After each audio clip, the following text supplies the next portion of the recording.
शालेय शिक्षण विभागाचा मोठा निर्णय, अखेर अंगणवाडी सेविकांच्या लढ्याला मिळाले मोठे यश. सुभाष हेमीम, दिलीप उटाणे, भगवानराव देशमुख लाईव्ह या 17 मागण्या लवकरच पूर्ण. अंगणवाडी 22 मे ब्रेकिंग न्यूज. तर पाहूया बातमी खालीलप्रमाणे सविस्तर. तत्पूर्वी जर का तुम्ही चॅनलवर नवीन असाल तर चॅनलला लाईक करा, सबस्क्राईब करा आणि समोर बेल लाईक क्लिक करा. नंतर तुम्हाला असेच नवनवीन व्हिडिओ पाहायला मिळतील.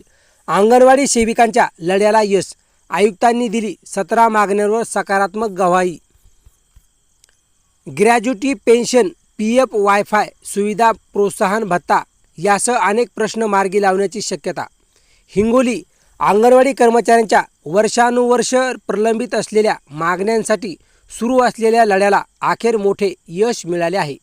एकात्मिक बालविकास सेवा योजनेच्या आयुक्त श्रीमती माधवी सरदेशमुख यांच्या अध्यक्षतेखाली बुधवारी महाराष्ट्र राज्य अंगणवाडी कर्मचारी कृती समितीची बैठक झाली.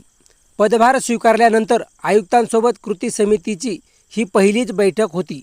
समितीच्या सदस्यांनी पुष्पगुच्छ देऊन आयुक्तांचे स्वागत केले. या बैठकीत कृती समितीचे मांडलेल्या 17 प्रमुख मागण्यांवर प्रशासनाने सकारात्मक ग्वाही दिल्याने अंगणवाडी व सेविका मदतनीस वर्गात समाधानाचे वातावरण आहे. सुमारे 2 तास चाललेल्या या बैठकीस प्रशासनाच्या वतीने श्रीसागर लोढे, काकडे आदी वरिष्ठ अधिकारी उपस्थित होते. तर कृती समितीकडून सुभाष हेमीम, श्याम काळे, दिलीप उटाणे, सूर्यमणी गायकवाड, राजेश सिंग, दत्ता देशमुख, अतुल दिघे, शैलजा चौधरी, संगीता कांबळे आणि भगवान दवणे हे प्रतिनिधी उपस्थित होते.